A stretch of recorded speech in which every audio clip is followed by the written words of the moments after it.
Back with Sagar zoology classes.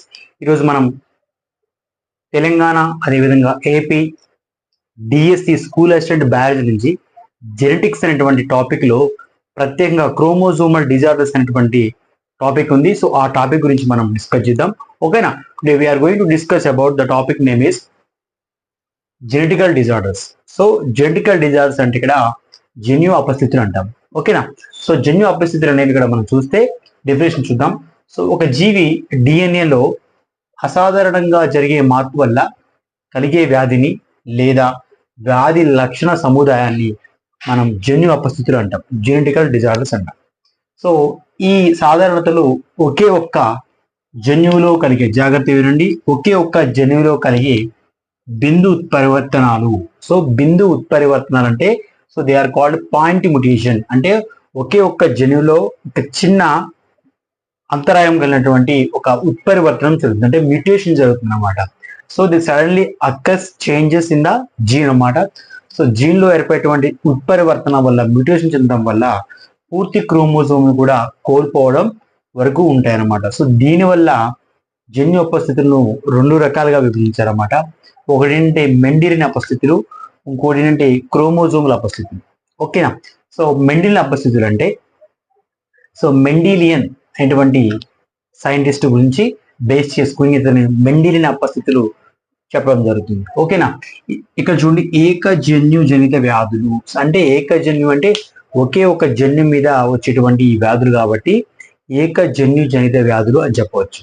అదేవిధంగా ఇక్కడ DNA నిర్మాణంలో కలిగే బిందు ఉత్పరివర్తనాలు. So that is called single mutation. బిందు ఉత్పరివర్తనాల కారణంగా జన్యు లోపంలో ఏర్పడేటువంటి వ్యాధికారక లక్షణాలకు కారణమవుతాయి అన్నమాట. కాబట్టి ఉత్పరివర్తనం చెందడం వల్ల జీన్లో వాళ్ళలో కలిగేటువంటి వ్యాధికారక లక్షణాలకు కారణమవుతాయి అన్నమాట. ఓకేనా? అదేవిధంగా ఈ రకమైన జన్యుజనిత వ్యాధులు ఎలా వస్తాయంటే బహిర్గతంగా కావచ్చు, అంతర్గత లక్షణాలుగా ఆటోజోమ్ల వల్ల కానీ. సో దట్ ఈస్ కాల్డ్ ఇక డామినెంట్ ఆర్ రెసెసివ్ అలెలీస్ యొక్క ఆటోజోమ్స్ వల్ల కానీ, అంటే ఆటోజోమ్స్ అంటే నథింగ్ బట్ దైహిక క్రోమోజోములు కానీ లేదా లింగ సహలగ్న క్రోమోజోముల వల్ల కానీ సంక్రమిస్తాయి అన్నమాట. అంటే ఇక్కడ ఆటోజోమ్స్ క్రోమోజోమ్స్ వల్ల రావచ్చు, లేదా సెక్స్ లింక్డ్ జీన్స్ వల్ల కూడా రావచ్చు అనమాట. అంటే లింగ సహలగ్న క్రోమోజోమ్ వల్ల కూడా వస్తాయి. సో అవేంటో మనం చూద్దాం. అంటే లింగ సగ్నం అంటే ఎక్స్ క్రోమోజోమ్ మీద కానీ లేదా వై క్రోమోజోమ్ మీద కానీ ఈ సహలగ్న క్రోమోజోమ్లు ఉండడం వల్ల అక్కడ పాండిమిషన్ జరిగి ఈ వ్యాధికి గురి కాబడతారు అన్నమాట. ఓకేనా? సో అదేవిధంగా అవి ఏంటో చూద్దాం మన diseases. First one is haemophilia, second one is cystic fibrosis, and third one is sickle cell anaemia, and fourth one is వర్ణ అంధత్వం, that is colour blindness, and phenylketonuria, thalassaemia, రుచిని కండర క్షీణత. గుర్తుపెట్టుకోండి. ఓకేనా? సో హీమోఫీలియా గురించి మనం మాట్లాడదాం. సో హీమోఫీలియా అంటే ఇది ఎక్స్ లింక్డ్, చూడండి, ఎక్స్ లింక్డ్ రెసిసివ్ క్యారెక్టర్ అన్నమాట. సో ఎక్స్ సహలిగ్న అంతర్గత జన్యు లోపం వల్ల వచ్చేటువంటి ఈ వ్యాధి అన్నమాట. సో ఇది ఎక్స్ కి లింక్ అవుతుంది అన్నమాట. సో అక్కడ ఒక పాయింట్ మ్యూటేషన్ జరిగి సో రక్తం అనేది, స్రావం అనేది విపరీతంగా అంటే యాక్చువల్ రక్తం అనేది గడ్డ కట్టాలి కదా. సో రక్తం గడ్డ కట్టకుండా విపరీతంగా కారిపోతుంటుంది అనమాట. సో ఈ వ్యాధిని మనం ఏమంటాం అంటే బ్లీడర్స్ డిసీజ్ లేదా రక్తస్రావ వ్యాధి అని చెప్పేసి అనవచ్చు అనమాట. ఓకేనా? సో దీని హీమోఫీలియా.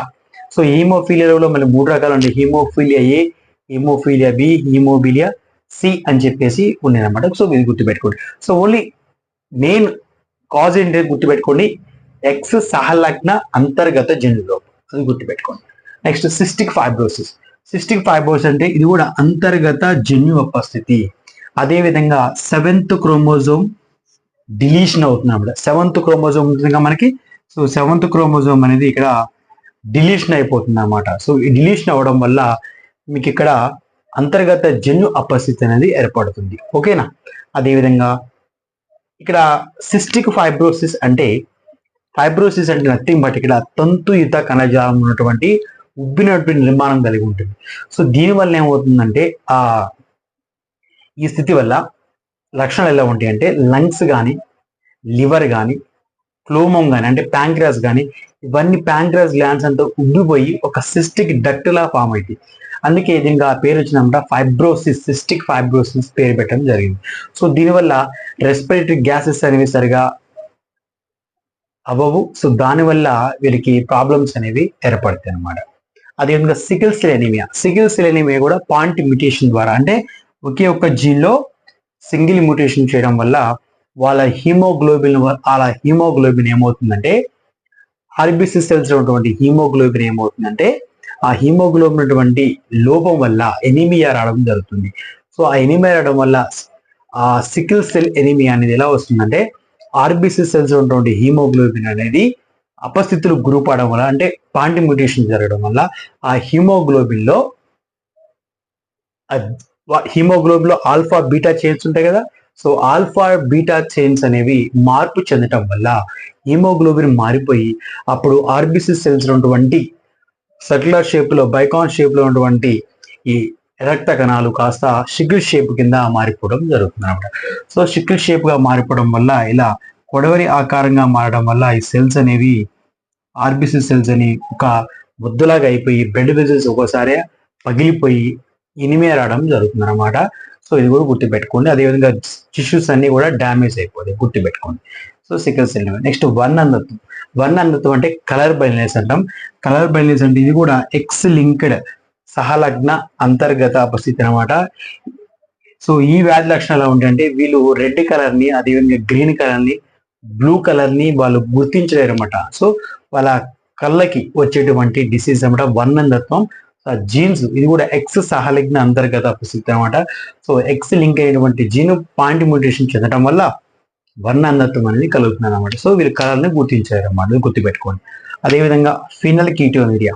సో ఫినల్ కీటోనూరియా అంటే ఇది 12th క్రోమోజోమ్ అనేది, అంటే 12th క్రోమోజోమ్ దగ్గర ఫినైల్ ఎలైన్ అనేటువంటి హైడ్రాక్సిలేజ్ ఎంజైమ్ అనేది ఉత్పరివర్తనం చెంది, అంటే ఇక్కడ గుర్తుపెట్టుకోండి, ఇక్కడ పాయింట్ మ్యూటేషన్ చెంది లివర్ లో ఉన్నటువంటి ఫినైల్ అలిన్ హైడ్రాక్సిలేజ్ అనేది సరిగా విడుదల కాకపోవడం వల్ల వాళ్ళ మెటబాలిజం యాక్టివిటీస్ అనేవి పడిపోయి మెంటల్ రిటార్డేషన్ జరుగుతుంది అనమాట. అంటే మానసిక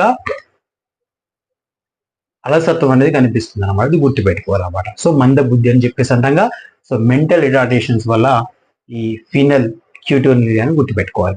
అదేవిధంగా తలేసీమియా. సో తలేమేసియా అని ఇక్కడ ఆర్బిసిస్ లో అసాధారణ హిమోగ్లోబిన్ ఏర్పడి రక్తహీనతకు గురవుతుంది అనమాట. సో ఈ వ్యక్తుల లక్షణాలు ఎలా ఉంటాయంటే ఆర్బిసిలలో అసాధారణ హిమోగ్లోబిన్ ఏర్పడుతుంది. అంటే యాక్చువల్లీ హిమోగ్లోబిన్ ఉంటుంది కానీ అసాధారణంగా హిమోగ్లోబిన్ ఏర్పడి రక్తహీనతకు గురవుతుంది. అంటే హిమోగ్లోబిన్ లో ఉన్నటువంటి ఆల్ఫా బీటా చైన్స్ లో మార్పు చెందడం వల్ల, అంటే పాయింట్ మ్యూటేషన్ చెందడం వల్ల ఇక్కడ తలేసీమియా, బీటా తలేసీమియా కూడా అని చెప్పొచ్చు, లేదా కూలీస్ ఎనీమియా అని కూడా చెప్పొచ్చు.